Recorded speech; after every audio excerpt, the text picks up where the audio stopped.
Welcome to our panel on hiring sales reps for maximum competency. In today's tight talent war, it can be difficult to find top sales talent.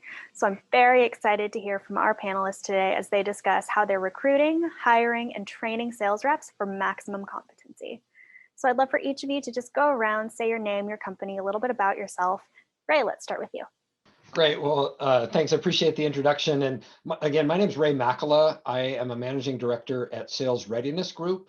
And SRG is a sales and sales management development company. So we train sales teams and sales managers to help improve the performance of their teams. So we have a vast curriculum of different programs that we offer, and specifically to help improve the selling skills and to help the manager's ability to hire, coach, manage, and lead their teams. So that's the perspective that I'm going to be bringing today.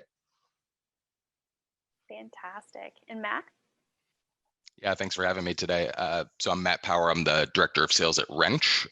We are a technology company at heart, but basically we have an application where folks, consumers and businesses alike, can use our application to book automotive services. So instead of them going into an auto shop and spending time there, we send a certified technician to consumers and businesses alike, wherever the vehicle may be. I oversee and run our inside sales organization, which has about 10 folks in it today, and we're growing. So the topic of recruiting kind of hits home with me. Caroline, let's hear from you. Hi, I'm Caroline Holt. I'm the Executive Vice President of Revenue Enablement at EVERFI, which is a digital education company specializing in social impact issues in Washington, D.C. I have, when I say revenue enablement, it may not have a strong meaning for you. So let me just explain that briefly. So I have a lot of the traditional enablement responsibilities that fall underneath me. So I work closely with talent on recruiting for sales folks across our revenue team, both account management and account executives, as well as SDRs. I have the onboarding and talent development programs under me. But I also have product marketing. So all the assets, resources that support the sales organization report up through me. And then on the opportunity creation and support side, I have the SDR team that reports up to me, the sales engineering team, as well as the team that supports formal requests for proposal and due diligence and security questionnaires. So my job is really to remove friction across the sales process, all of the traditional technologies and support resources that sales reps have, as well as make sure that we've got really strong activity going on across our sales team. Fantastic. Well, I'm excited to jump into some of these questions today. Really, I do want to talk about understanding these critical skills and qualities of successful sales reps. So what are those skills and qualities that you need to look for in a sales reps, and why are they important? Matt, I know that you're actively looking for sales reps right now. So what are those critical skills and qualities for you?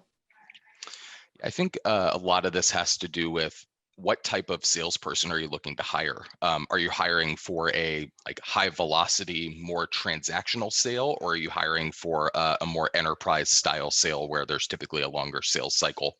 I think regardless of which of those types of roles that you're hiring for, I think there's one particular skill or quality that I look for in hiring that typically proves to be pretty successful, and that's coachability. Being able to understand that a person can take feedback and make changes because of it. Especially important if you're looking at folks that are coming into the organization that have no prior experience in that particular industry. The ability to have that coachability quality, I think, is really paramount.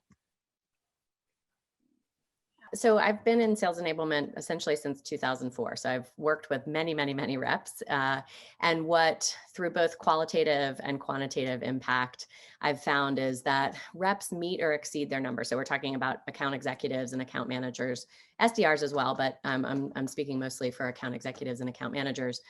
You have what you're doing in front of the prospect or customer. So how you engage them, I call that prospect or customer engagement, or what you're doing behind the scenes. So all the process management that's happening. I think most organizations tend to recruit for the prospect engagement side. I think equally, if not even more important, is all of the work that those account executives or potential account executives are doing behind the scenes. In addition, I think one of the most critical skills is coachability. So a lot of what I look for in a recruiting process, regardless of whether somebody's had sales experience before, is how their skills experience will translate to actually being coached and managed in the workforce. So, if I think about prospect engagement, I'm looking for things like how they open conversations, how they're able to handle objections, even basic interview objections, getting, a little bit of context before jumping in and giving the answer, how they connect ideas and information. When I think about process management, so all the back office stuff, I'm looking for people who have really strong time management skills, who know how to create routines, who understand that there's not going to be somebody who's going to be managing every aspect of their day. So how do they control for all the white space that could exist in their calendar when they're not talking to a prospect or customer? So whether they've had direct sales experience or not, those are some of the things that I'm looking for in a rep. And then I bring the coachability piece, kind of the growth mindset in as well. So looking for example, if they're doing a role play in the moment as part of their process, I'll give them some feedback. The reps that I tend to pass along or continue to give another look are the reps who might not get it perfectly the second time, but are eager to try again or reflect on that feedback and understand what to do with it or try to practice applying it.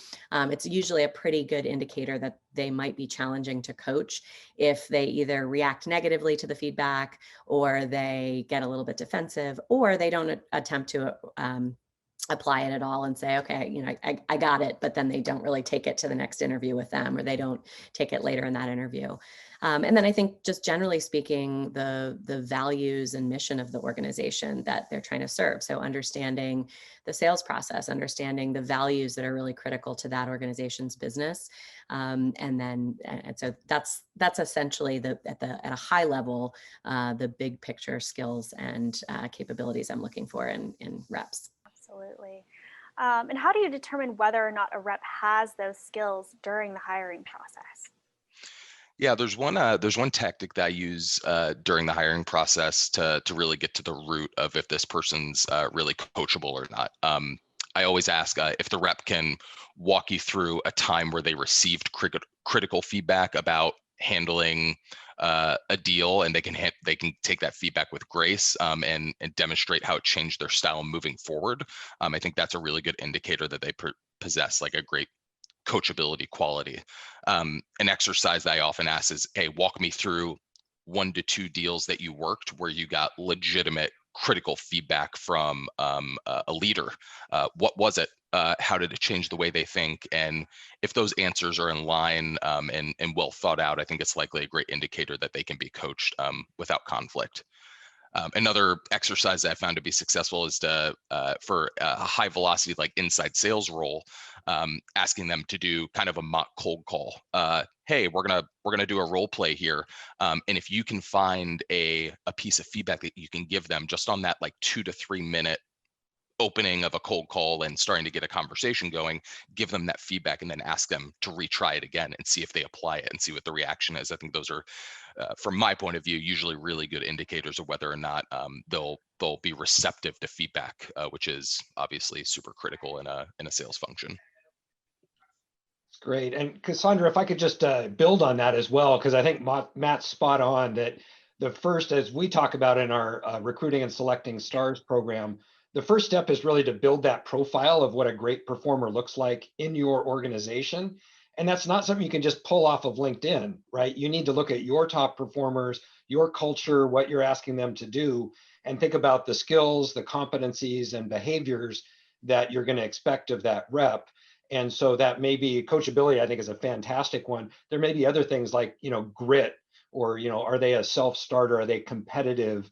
Are they willing to dig in and really go to that next level? So I think if you define that and then ask those behavioral-based interviewing questions that align with that matrix, if you will, the decision matrix, it really helps to enlighten whether this candidate is going to fit the role versus just looking for somebody that looks like yourself or looks like the last hire, but what are you really expecting? And it's a really interesting exercise when you get leaders and managers in a room to define that, sometimes they have very different expectations of what a great rep looks like and what they're recruiting for, which is why it's so difficult to come to that consensus. So I really think we should define, start with the end in mind. What is it that we're looking for? How do we replicate that? And then ask those behavior-based interviewing questions to get at that. Completely agree, Matt. Absolutely, I love that. And Ray, you already touched on this a little bit about other indicators that you're looking for when determining whether or not a candidate might be the right fit for your team. But Matt, anything else to add on like what you look for when you're hiring sales reps in terms of other indicators as you're hiring reps right now? Yeah, absolutely. Like for example, right now I'm hiring a team. It's kind of the first of its kind at our company, being an inside sales organization, and I'm looking for culture additions. Does this person have a different selling background than others? Did they have a different upbringing? Did they have a different path to sales? Like, for example, did they start out in recruiting or operations, then moved into a sales role? Did they have like the most linear path that we see today in SaaS sales is SDR to account executive to senior account executive, that type of path. But I think diversity of sales backgrounds, particularly for growing organizations, is an absolute must. And I think it just ensures that the folks on the team will look at things from different angles, and you got to get a lot of different perspectives and selling styles to really hone in on what is good going to look like in our sales process, and will it change as we add more diversity on the team. But yeah, culture additions I think is something that really hits home for me. Some of these get a little bit dangerous, particularly in the last year or so. I did a pretty major exercise over the summer around how our skills, capabilities, recruiting processes, performance management systems, whether they support the diversity and inclusion that we are looking for at EVERFI and in any of the organizations that I've supported as a consultant. And so one thing that I would caution people against is some of the more subjective skills or capabilities, which people often look for in the interview process, fire in the belly, being articulate. Some of the areas which I was raised on from a sales rep are really critical. But if you can't specifically define that behavior and provide objective criteria to be able to demonstrate whether a candidate can or cannot do that, you can screen out a lot of candidates who actually could be incredibly beneficial to your organization. So the indicators that I'm much more interested in are, how much preparation have they done for my interview? It's pretty easy to find out what I've done in the past. I've participated in podcasts with you all, people who come in with a strong sense of what I do, how I do it, have some really strong questions about what my experience has been, something that connects back to something that they have been passionate about. That tells me that they've spent time getting involved in the process, which is exactly what they're going to need to do once they get in front of a prospect or customer. If you have 45 minutes with a prospect or customer, you need to put in that preparation time. You need to translate that to the questions that you're going to ask them, the value you're going to create for them in that time.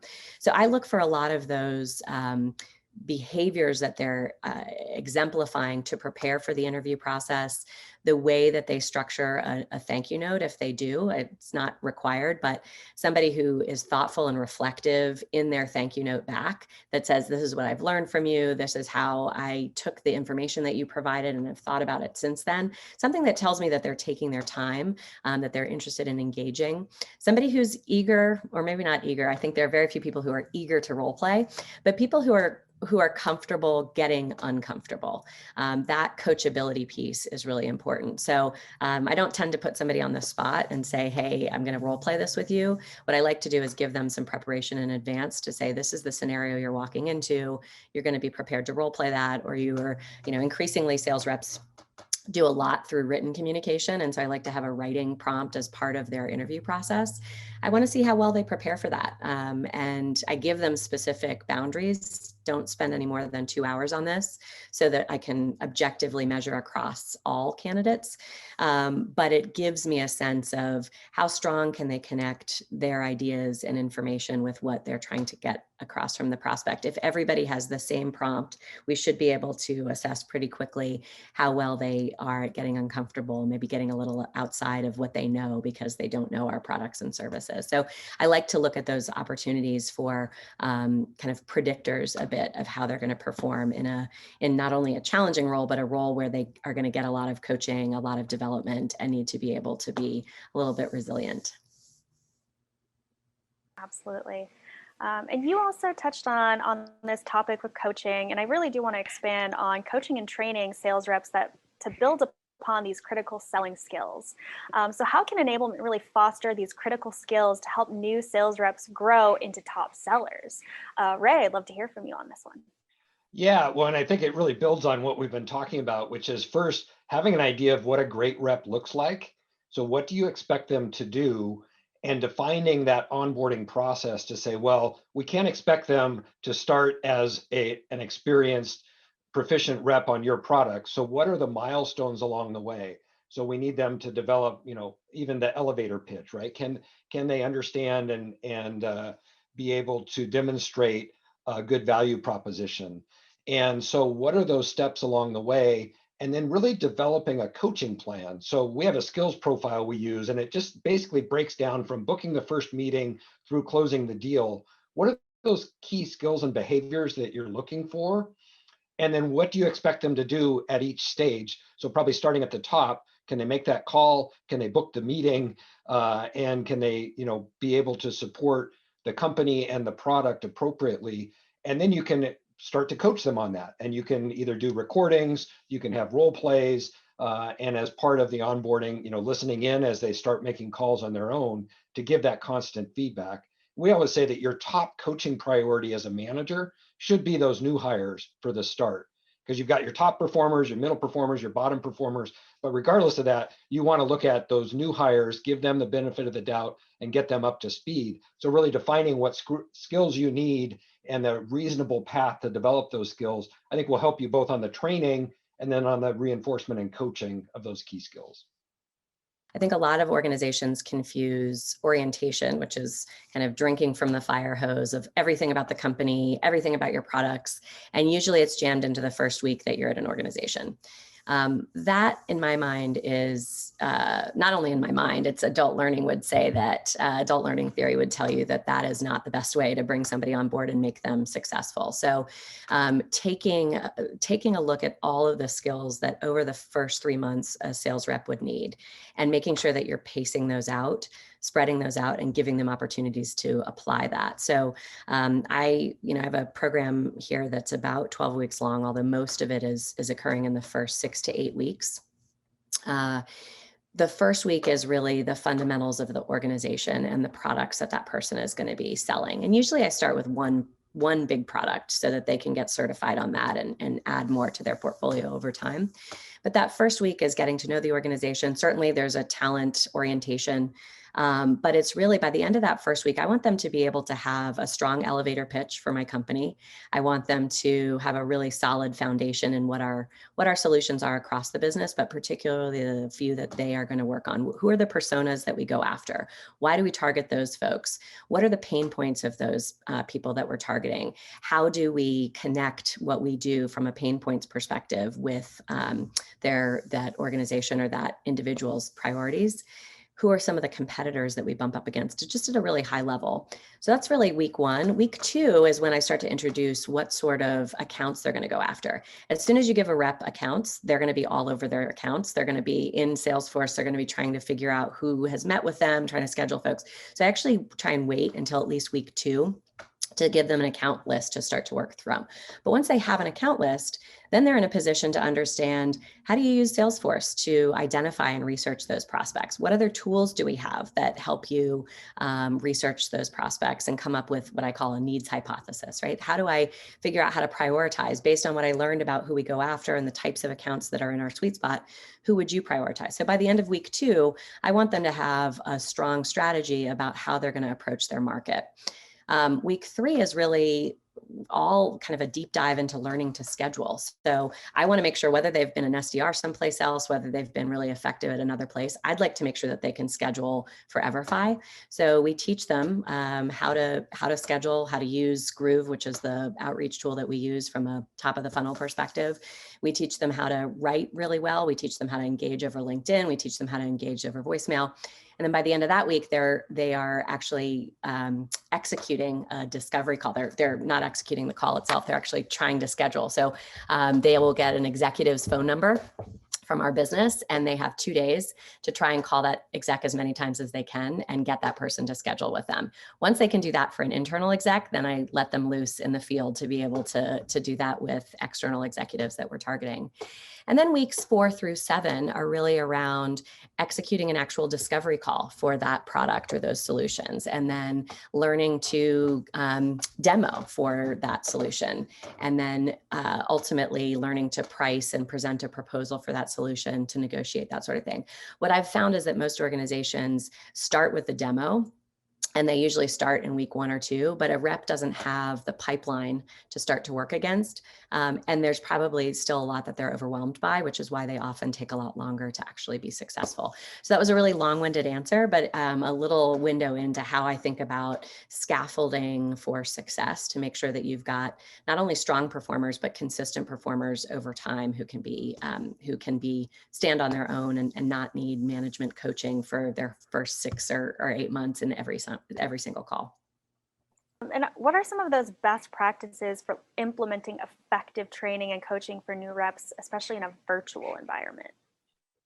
Yeah, it's one of the things we've seen in our business over the last year. We've been doing virtual instructor-led training for over 10 years. So as a component of our other programs, depending on how the team's distributed, but it's always been, a secondary or supporting function, versus now, the last training we did in person was back in February of last year. So we've really had to think about how to make that more effective. And I think our clients as well have made that pivot. And to me, what it boils down to, and I think in some ways it's better and more effective in a virtual environment, when you can break that program up and you're not trying to put them in the classroom and say, okay, you have 2 days to learn everything there is about selling skills and selling your product. You're saying, no, we're going to do this over a period of time. And for onboarding, maybe that's 2 or 3 sessions a week, but there are activities in between to get them to apply and process and maybe dig in and do an activity around that skill. So you're not trying to do it all live in the classroom.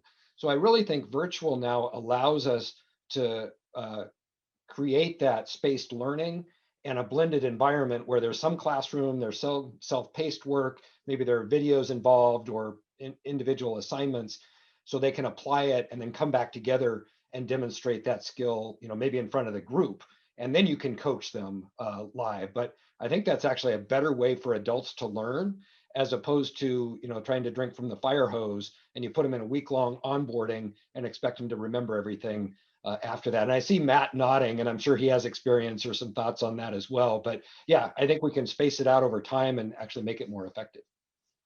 Yeah, I think it's absolutely critical in the virtual environment to do it in bite-sized chunks. I think the most effective folks that I've seen come on board in our organization have been following through with an onboarding plan that I've personally put in place, and it's starting with some of the key skills. You mentioned booking a meeting. That's absolutely at the top of our list of one of the most important things that a person needs to be able to do very, very quickly. Get the meeting, and then we'll support you. But continuing bite-sized chunks as they build up these skills, so they can come on board and be a fully functioning rep. If I think back to a management training session that I did earlier this year, I heard, and I won't be able to tell you what the statistic is exactly or where it came from, but that managers should be spending roughly 6 hours a week with their new hires and hires generally. And when I first heard that, I thought, oh my gosh, I'm already working 70 hours a week. Where am I going to get this much time with each one of my direct reports? But as we unpacked that, it was really about the combination of formal experiences and informal experiences. And so one of the biggest pieces that I think people are missing with being working remotely is the connective tissue that comes with bumping into somebody as you're going to the break room, or learning from somebody where you can pop over to their desk and say, hey, can you help me with this? And so what we've tried to create at EVERFI is a culture of both formal and informal connective moments. So I think chat has been incredibly powerful for our organization anyway, in the ability to feel like you're actually connecting with people a lot throughout the day. I feel like I have a lot more connective tissue with my team. I know that a lot of the sales teams directly have a lot of that connective tissue. We have chat rooms that are specific to roles. We have chat rooms that are specific to affinity groups, like the parents affinity group and other pieces, where you can go and get your question answered really quickly and easily. You can connect with other people. It doesn't feel like you have to wait until your one-on-one or your team meeting to ask the questions that you have. And so for a new hire in particular, I think there are a few other things that we've done as well. We give them a lot of pre-work before they come in. So we spend a lot of time in that first week making sure that they're building those relationships, and they can show folks how they've applied things. They can kind of showcase some of their brilliance to get people excited to pull them into meetings and make a powerful start. We do also have, for new hires, we introduce them both to the team and to the company more publicly. But I think that combination of those formal moments coupled with the informality of making sure that they're plugged in quickly to those distribution lists, to those chat rooms, to a peer mentor, really, who can help answer some questions where they feel like they aren't going to be judged for what they're asking and saying. But I would say it's not just new hires who need that. It's really everyone. Absolutely. Absolutely. And what are the key performance indicators that really help you to identify a successful new hire? Ray, I'd love to hear from you on this one. Yeah, so it's interesting because we often think about, well, they need to achieve quota, right? So they need to book the business. But that really is starting at the end point. And it's really hard to drive, when you're sitting on the hood looking down at the line saying, well, did we get there? Did we get there? And you're kind of looking in behind and saying, well, at the end of the quarter, did they book the business that you're looking for? I think that's going to be really difficult, especially in a ramp up. So what we want to do is break it down to what are those behaviors that we expect day in and day out that they can start demonstrating from the first day. Maybe it is just picking up the phone or sending those emails to try to get those meetings. So activity levels and behaviors, are they doing that appropriately? As Matt said, are they booking the meetings? So that's a great leading indicator, because we know, and the research supports it, the more meetings they book, the more conversations they have, the more pipeline they're going to build and the more business they're going to close. It's pretty simple sales math, but it needs to start with the outbound, prospecting, if that's their role. So I think we want to look at that. What are the behaviors and activities, and then start measuring those initially while they build pipeline. But we can't expect them in their first quarter, to build a huge pipeline or close business. So defining those milestones, and then setting some other things in place, like, well, what's the time to first deal? I think that's always a good indicator, right? How long does it take this person to close their first deal, even if they're getting supported by the organization? But that says, are they on track? How long does it take them to grow a pipeline that's representative of their quota? So if they need 3 times their pipeline to achieve quota, how long does it take them to build a 3x pipeline? And then ultimately, how long does it take them to close the business we're looking at, to say, okay, they're now on a run rate that's equivalent to the expectation we've set. So I think those are the key ones: the activities for outbound, booking the meetings, building the pipeline, and then ultimately a run rate of closing business that's going to support that. And we should be pretty clear and definite about those indicators, because we want to define early on if they're not, and course correct, as opposed to, well, they've been at it a year and now we realize they didn't hit quota. That's a really costly investment, not just in ramping up, but also you've got 12 months where that territory isn't served, right, is underutilized. That's probably way more expensive than anything it costs you to hire another rep or get somebody else in there. So we really need to set those benchmarks and see if they're online to meet those expectations. Absolutely. All right, well, that is all the panel questions that we have for today, but we do love to end all of our panels with one key takeaway that you'd like to leave our audience with. So if you had one key takeaway for everyone today, Matt, let's start with you. Yeah, I think my big takeaway when it comes to hiring is it's not easy, but I think that you can help to increase your odds of a great hire by putting in place some just very basic guidelines. I think about ensuring your recruiting team is armed to ask the screening questions to weed out unqualified folks. I think about ensuring that the recruiting team has a firm understanding of what you're looking for in the role. And then lastly, always iterating on the process as you start to see the outcomes of your current strategy. The key takeaway is that orientation is not onboarding. So onboarding is the time it takes for somebody to be productive and consistent over time. And that ramp is going to change based on the sales cycle of your business. But orientation and thinking that you've gotten somebody ready by giving them exposure to a lot of content over the first week or two is not the same as onboarding. Absolutely. Ray? Yeah, and I'll take this a little bit back to earlier discussions around the recruiting process, right? How are you sourcing those candidates?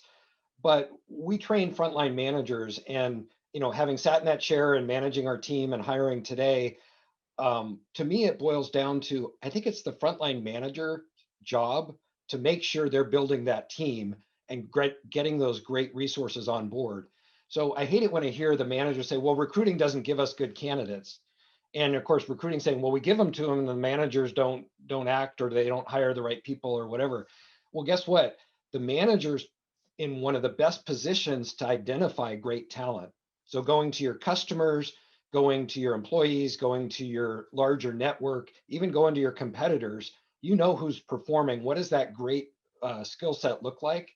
And reach out to them. And I think you always have to be building your bench, even if you don't have an open position, so that everybody's looking for that next great hire. Hey, when they're available or when we have an opening, I want to hire that person because that's an A player. And I think that's on you. And then work with recruiting, right, to get them into the process. But I think just like prospecting, you always have to be building your pipeline. You always have to be thinking about your next great hire. And that's really on the manager to build out their team in the off season, right? Absolutely. Well, thank you so much for joining us today and sharing your expertise.